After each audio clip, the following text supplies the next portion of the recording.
গল্পটি শুনতে কানে হেডফোন ব্যবহার করুন।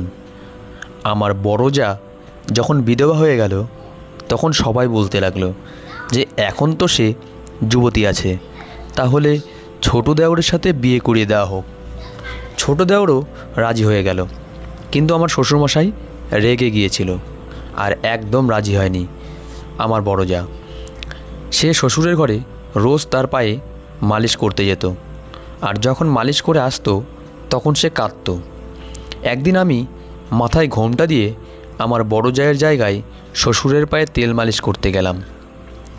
যেই না শ্বশুরের পায়ে তেল লাগিয়েছি, আমার তো গায়ের রোম খাড়া হয়ে গেল। শ্বশুরমশাই তো আজ আবার আমার শ্বশুর আমার বড় যাকে তেল মালিশ করার জন্য নিজের ঘরে ডেকেছিল। সে বলতে লাগলো যে আমার পায়ে তেল লাগিয়ে দাও। এটা শুনে আমার বড় যা নেহার মুখ অসহায়তায় ভরে গেল। সে মাথা নিচু করে তার ঘরে চলে গেল। আমার শ্বশুরকে আমার প্রথম থেকেই খুব একটা ভালো লাগতো না, কিন্তু যে ধরনের ব্যবহার সে আমার বড় যা নেহার সাথে করত, সে সারাদিন অথবা বেশ কয়েক ঘন্টা পর্যন্ত বৌদিকে নিজের ঘরের মধ্যে রাখত, আর তাকে কেউ জিজ্ঞাসা করার মতোও ছিল না। আমার জায়ের অবস্থা দেখে আমার মায়া হতো।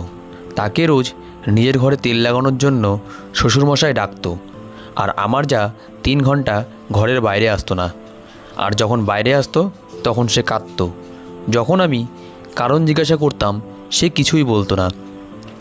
চোখের জল নিয়ে সে আমার দিকে তাকিয়ে থাকতো আর নিজের ঘরে চলে যেত। যখনই আমার যা শ্বশুরের ঘরে যেত তখনই আমার পুরো ধ্যান সেদিকেই থাকতো। একবার আমি তাকে বললাম যে আজ তোমাকে যেতে হবে না, আমি ওনার ঘরে যাচ্ছি। আমি আমার বড় জায়ের কথা একটাও শুনলাম না, আর তার সাদা চাদর ঘোমটা মাথায় দিয়ে বেরিয়ে গেলাম আর শ্বশুরের ঘরে চলে গেলাম। কিন্তু যে কাজটা আমার শ্বশুর আমাকে আমার বড় যা ভেবে বলল, সেটা শুনে আমি অবাক হয়ে দাঁড়িয়ে রইলাম। কত কঠিন হয় বর ছাড়া জীবন কাটানো।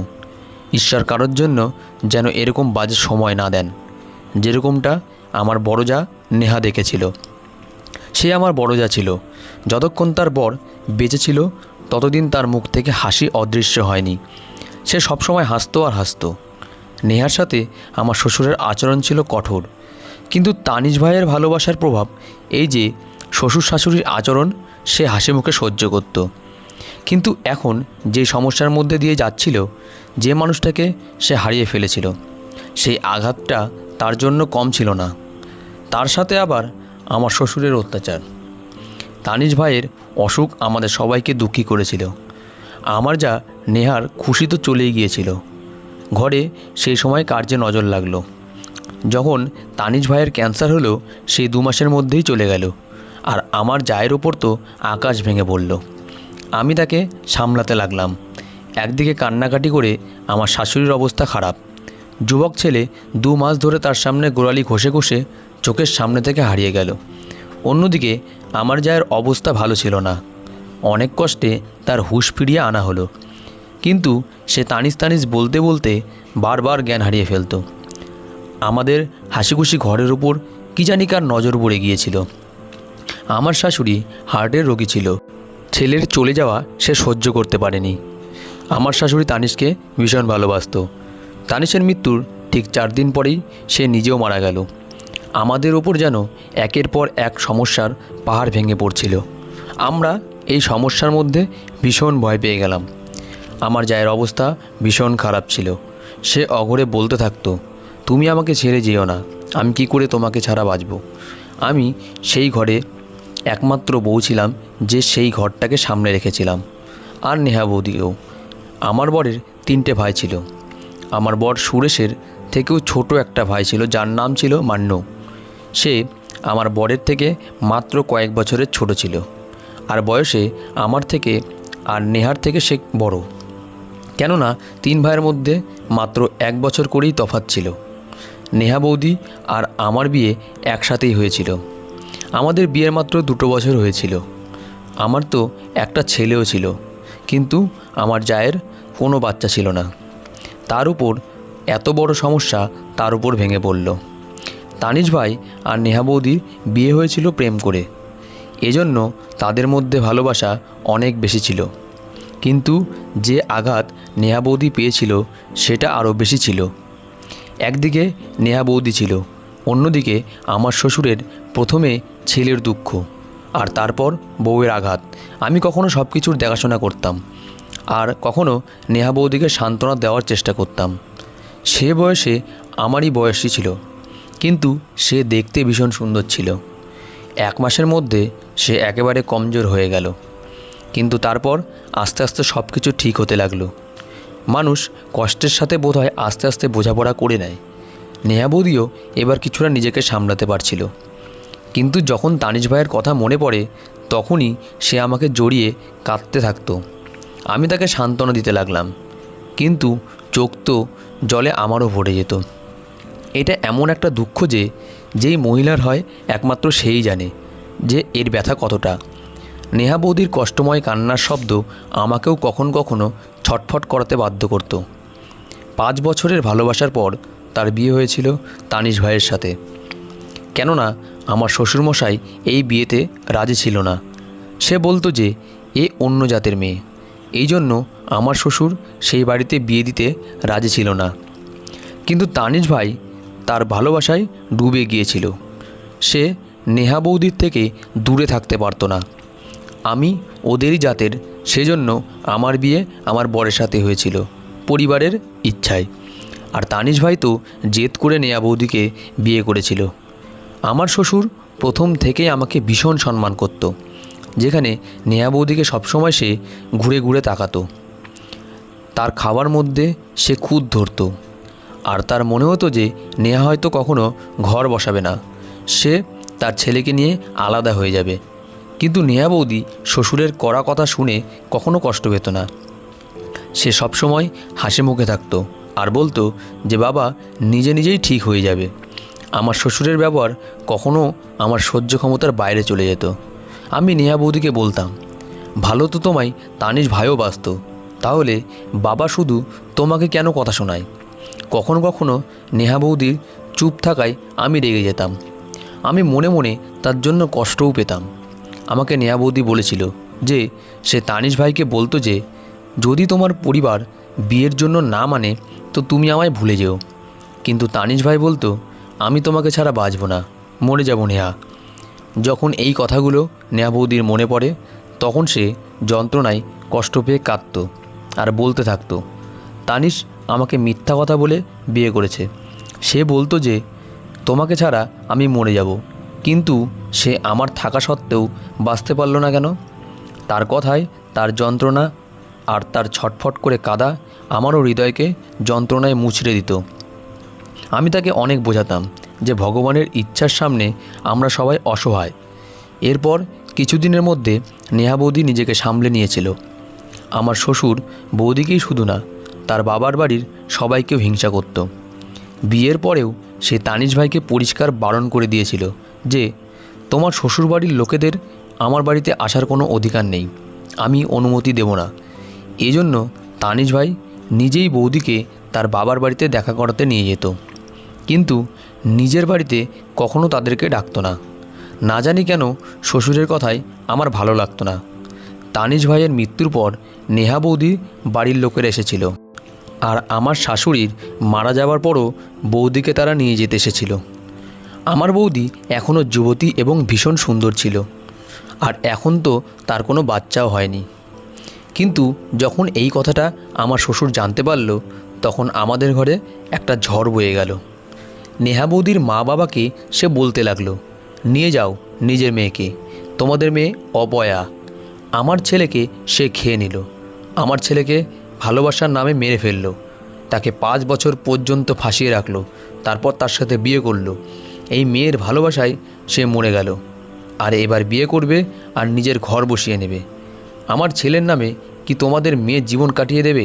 কখনোই দেবে না। এদিকে নেহা বৌদি তানিশ ভাইকে এখনও ভোলে পর্যন্ত নেই, আর অন্যদিকে আমার শ্বশুর তাকে কথা শোনাতে কোনো রকম সুযোগ ছাড়তো না। সে আমার শ্বশুরকে বলতে শুরু করে যে এখনও তার স্বামীকে ভালোবাসে, সে কিভাবে এই বিষয়ে তাদের আশ্বস্ত করতে পারে। আমার শ্বশুর তো তাকে কঠিন একটা শাস্তি দিয়ে দিল। সে বৌদিকে বলতে লাগলো, ঠিক আছে, তানিশের নামে যদি তুমি সারা জীবন কাটিয়ে দাও তাহলে আমি তোমায় বিশ্বাস করব। আমার শ্বশুরের চিন্তার ওপর আমাদের সবার ভীষণ আফসোস হলো। কিন্তু বৌদির মা বাবা বলতে লাগলো যে তুমি নিজের জিনিসপত্র গোছাও, আর এখানে তোমার কারোর সাথে আর কোনো সম্পর্ক নেই, তাই তুমি এখানে থাকবে না। কিন্তু নেহা বৌদি নিজের পরিবারের লোককে পরিষ্কার বারণ করে দিল। সে বলতে লাগলো আমি পুরো জীবন তানিশের নামে এই বাড়িতেই কাটাবো, আর তাই তোমরা সবাই ফেরত চলে যাও। এটা শুনে সবার নেহা বৌদির এই সিদ্ধান্ততে ভীষণ আফসোস হলো, কিন্তু আমার শ্বশুর ভীষণ খুশি হলো। বৌদির বাড়ির লোকেরা দুঃখী হয়ে নিজের বাড়ি চলে গেল।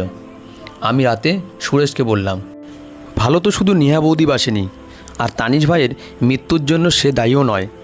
এটা তো বৌদির সঙ্গে অন্যায় হয়ে গেল। বাবা কেন এত বড় শাস্তি দিয়ে দিল? একে তো প্রথম থেকেই বৌদি এত দুঃখী, তার উপর কেন তানিশ ভাইয়ের দুঃখেতে বেঁচে থাকবে? সুরেশ বলতে লাগলো, কিছুদিন একটু অপেক্ষা করো, যখন বাবার মুড ঠিক হবে তখন আমি কথা বলবো। তাকে বোঝাবো যে এই সমস্ত কিছুই ভুল। কিন্তু এই সমস্ত সুরেশের ভুল ধারণা ছিল। তার বাবা তো অন্য কিছুই ভাবছিল। যা কিছু বাবা বৌদির সাথে করেছিল সেগুলো অন্যায় ছিল। নেহা বৌদি একটা সাদা চাদর গায়ে দিয়ে থাকতো, আর আমার সাথে রান্নাঘরে আমাকে সাহায্য করতে লাগলো। আমি তাকে বারণ করলেও সে কিছুতেই বারণ শুনতো না। সে বলতো আমার মনটাও একটু ভালো হবে, আর সে আমার ছেলেকেও নিজের কাছেই রাখতো। আমিও ভাবলাম চলো ঠিক আছে, এই বাহানায় কিছুটা তো সে ভালোই আছে, না হলে সবসময় সে তানিশ ভাইয়ের জন্য কাঁদতে থাকতো। আমার শ্বশুর তো একদিন সীমা ছাড়িয়ে গেল। আমরা সবাই সকালে জল খাবার খাচ্ছিলাম, তখন আমার শ্বশুর রেগে গিয়ে ঘরের বাইরে আসলো, আর নেহা বৌদিকে বলতে লাগলো, তুমি তো শুধু নিজের খাওয়ার পরার পরোয়া করো, এটা তুমি জানো না যে আমি এখনও পর্যন্ত জলখাবার খাইনি? যাও গিয়ে আমার জন্য জলখাবার নিয়ে আমার ঘরে এসো। এটা শুনে তো আমাদের সবার তার কথায় রাগ হলো। বাবার কথা শুনে সবাই রেগে গিয়ে লাল হয়ে গেল, কিন্তু সে বড় ছিল বলে আমরা তাকে কিছুই বলতে পারলাম না। নেহা বৌদির ওঠার আগেই আমি চেয়ার থেকে উঠে পড়লাম। আমি বৌদিকে বললাম, তুমি জলখাবার খাও, বাবার জন্য জলখাবার আমি বানিয়ে দিচ্ছি। কিন্তু শ্বশুর পুরোপুরি বারণ করে দিল, আর বলতে লাগলো আজকের পর থেকে তার সব কাজ বড় যাই করবে। সে বৌদিকে শাস্তি দিতে চাইছিল। অদ্ভুত মানুষ ছিল সে। ওই মহিলাটা আগে থেকেই দুঃখের মধ্যে ডুবেছিল। সে কোথায় তাকে সহানুভূতি দেবে, ভালোবাসা দেবে, আর তার বদলে সে তাকে শাস্তি দেওয়ার কথা ভাবছিল। নেহা বৌদি নিজের জলখাবার ছেড়ে রান্নাঘরে চলে গেল। শ্বশুরের জলখাবার বানিয়ে সে তার ঘরে চলে গেল, কিন্তু সে পুরো 2 ঘন্টা পর বাইরে আসলো, আর সে বাইরে এসে কাঁদতে লাগলো। আমি যখন কারণ জিজ্ঞাসা করলাম তখন সে কিছুই না বলে নিজের ঘরে চলে গেল। আমার মনে হলো শ্বশুর নিশ্চয়ই এই বেচারির বেঁচে থাকা মুশকিল করে দিয়েছে। কিন্তু শ্বশুর যা কিছু এই বেচারির সঙ্গে করেছিল সেটা তো আমাদের মধ্যে কেউ ভাবতেও পারবে না। রাত্রিরে বাসন ধোয়ার দায়িত্ব নেহা বৌদিরই ছিল। সকালবেলা জলখাবারের বাসন, আবার দুপুরের বাসন তাকেই মাজতে হতো। একবার যখন জল গরম করতে আমি রান্নাঘরে আসলাম, তখন যা দেখলাম আমার নিজের চোখকে তা বিশ্বাস করানো মুশকিল হয়ে গিয়েছিল। আমার ছোটো দেওর মান্নু নেহা বৌদির হাত জবরদস্তি ধরেছিল, আর বৌদি তার থেকে নিজের হাত ছাড়ানোর চেষ্টা করছিল। তাদের দুজনের পিঠ আমার দিকে ছিল। মান্নু আমার হাত ছাড়ো, এটা কী ধরনের অসভ্যতা? আমি রেগে এই কথাগুলো শুনলাম। তখন আমি রেগে গিয়ে রান্নাঘরে চলে আসলাম। ওই বেচারির বর চলে গেছে বলে যেন সবাই তার সাথে যা খুশি ব্যবহার করার ছাড়পত্র পেয়ে গেছে। একদিকে শ্বশুর যে কিনা যখন খুশি তখন বৌদির ওপর চেঁচাতে থাকতো, আর এদিকে আমার নিজের দেওর, সেও এরকম ব্যবহার করছে। কিন্তু যেই মাত্র আমি বৌদির হাত দেখলাম আমার রাগ আরও বেড়ে গেল। বৌদির হাত থেকে রক্ত বের হচ্ছিল, আর সামনে একটা কাচের গ্লাস ভেঙে পড়েছিল। আর মান্নু তাকে এটাই বলছিল যে এতটা গভীরভাবে হাতটা কেটে গেছে, সে তার কাটা হাতে ব্যান্ডেজ করে দিতে চায়, কিন্তু বৌদি তাতে মানা করছে। আমাকে দেখে বৌদি কিছুটা ঘাবড়ে গেল, কিন্তু সাধারণভাবেই মান্নু দাঁড়িয়েছিল, আর সে আমাকে বলতে লাগলো, দেখো না বৌদি, এনার তো শুধু কাজ নিয়েই চিন্তা, নিজের চিন্তা একটুও নেই। হাত থেকে রক্ত বেরোচ্ছে, এত গভীরভাবে কেটে গেছে, আর ইনি হলেন যে এখনও বাসন ধোয়ার জন্য চিন্তা করছেন। মান্নু খুব বুদ্ধিমত্তার সঙ্গে কথা বলতে লাগলো। মান্নু আমার আর নেহা বৌদির চেয়ে বড় ছিল, কিন্তু সেই ছেলের মধ্যে সম্মান করার গুণটা ঠিকই ছিল। ওকে কখনো কোনো অন্যায় করতে দেখিনি। আমি নেহা বৌদিকে বললাম, কেন তুমি নিজের উপর অত্যাচার করছো? কেন তুমি নিজের যত্ন নাও না? আমি তাড়াতে ব্যান্ডেজ বেঁধে দিলাম, কিন্তু আমি খেয়াল করলাম যে মান্নু তার একটু বেশিই খেয়াল রাখছিল। কিন্তু সেই ব্যাপারটাই বৌদি একটু লজ্জা পেত। যেখানে মান্নু থাকতো সেখান থেকে সে চলে যেত। মান্নুর নজর আমার ঠিক লাগছিল না। প্রথমে তো সে সবসময় মাথা নিচু করে চলতো, কিন্তু এখন তো সে বৌদিকে দেখতে লাগলো। কখনো আমার মনে হয় যে বৌদির উচিত ছিল তার মা বাবার সাথে চলে যাওয়া, আর কখনো আবার মনে হয় যে মান্নুর ব্যাপারে আমি একটু ভুল ভাবছি। কিন্তু একদিন আমার চোখ যা কিছু দেখলো তা আমাকে সন্দেহের মধ্যেই ফেলে দিল।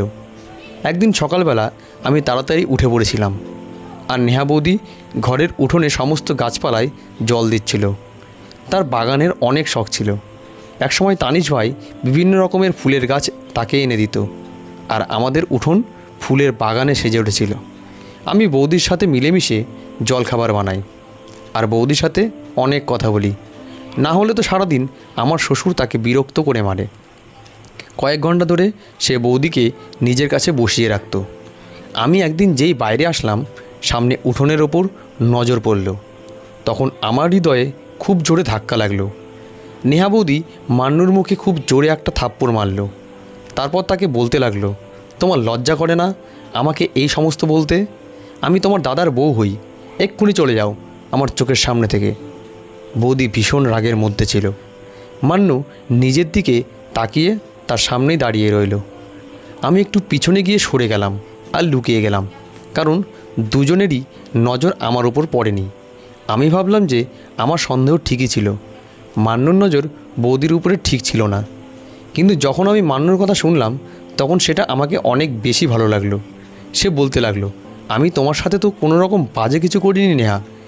মান্নু তাকে প্রথমে বৌদি বলতো, কখনো এরকম নাম ধরে রাখতো না। তার মুখে নিজের নাম শুনে বৌদি রেগে গেল আর বলল, চুপ কর। আর বলতে লাগলো, মান্নু আমাকে তুমি বৌদি বলবে, আর খবরদার আমার নাম ধরিয়ে যদি আমাকে ডেকেছো।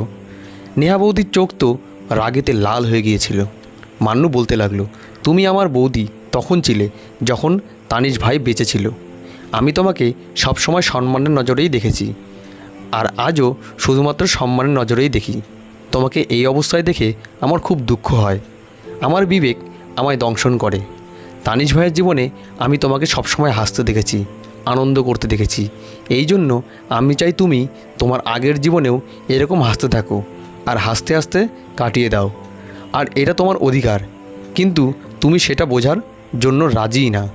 তোমার সাথে তো কথা বলাই সময় নষ্ট। আমি অবশ্যই তোমার পরিবারের সাথে কথা বলবো।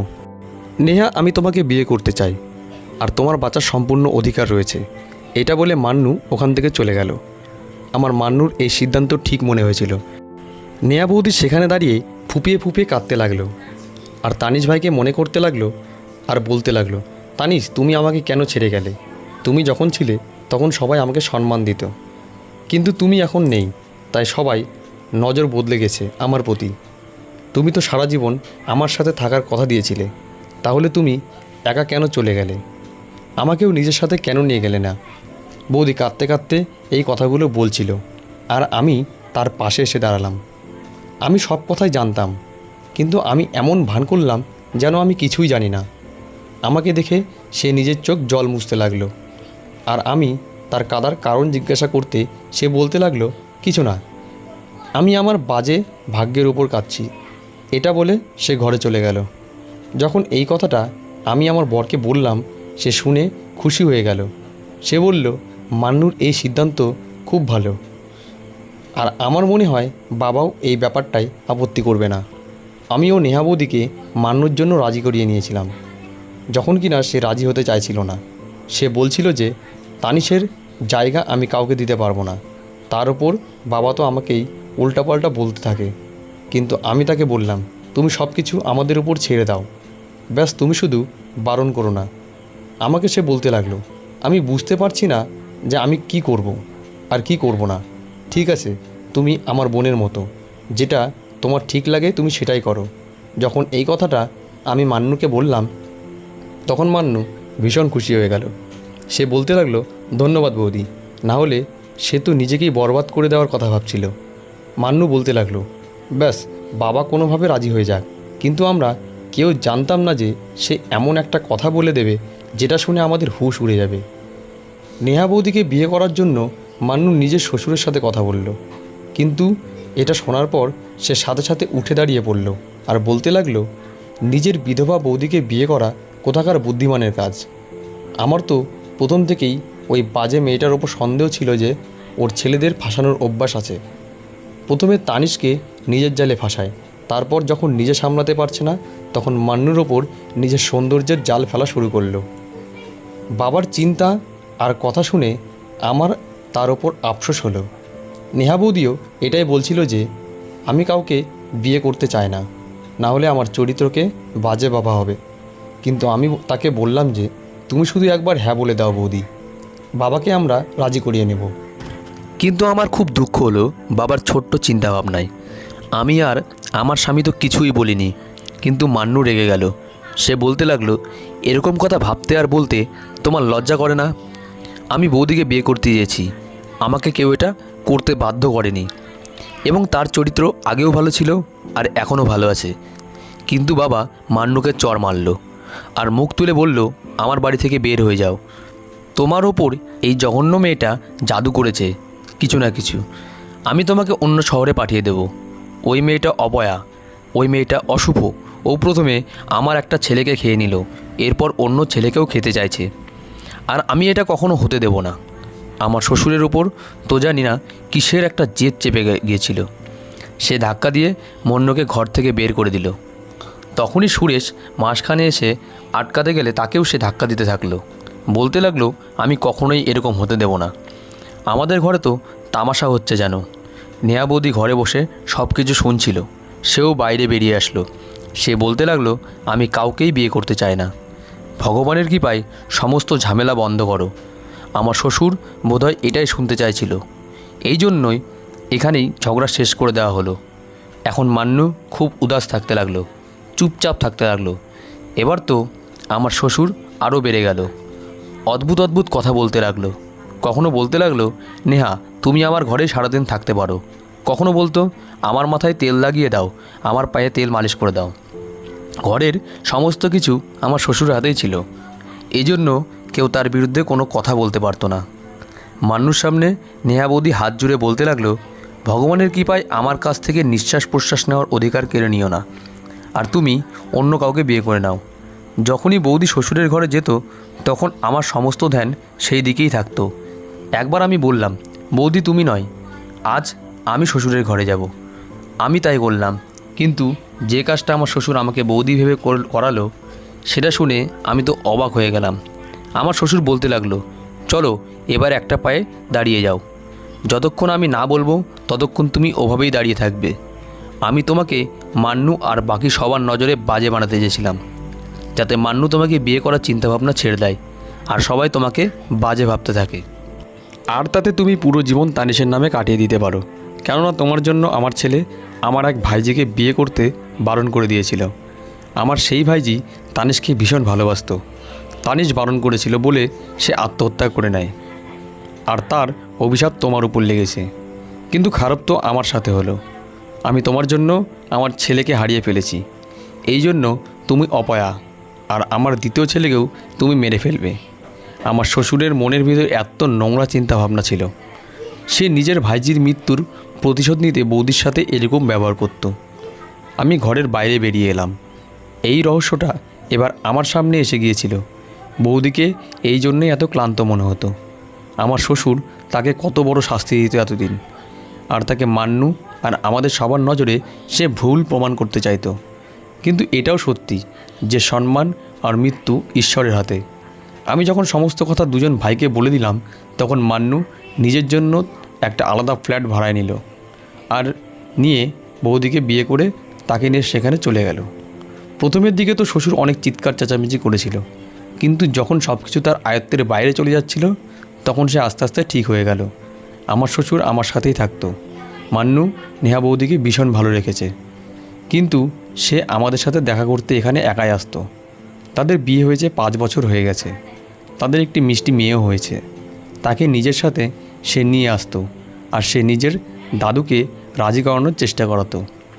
আর নিজের তোতলা জিভে সে বলতো, দাদু, কেউ কখনো অপায়া হয় না, জীবন আর মৃত্যু তো ঈশ্বরের হাতে আছে।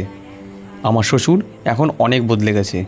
নিজের নাতনিকে বুকে জড়িয়ে সে বলতো, যে কথাটা আমাকে আজ পর্যন্ত কেউ বোঝাতে পারেনি সেটা আমার নাতনি আমায় বুঝিয়ে দিয়েছে। আজকের গল্পটি এইখানেই সমাপ্ত। গল্পটি ভালো লেগে থাকলে লাইক, কমেন্ট এবং আমাদের গল্পকথা চ্যানেলটিকে সাবস্ক্রাইব করে রাখবেন। ধন্যবাদ।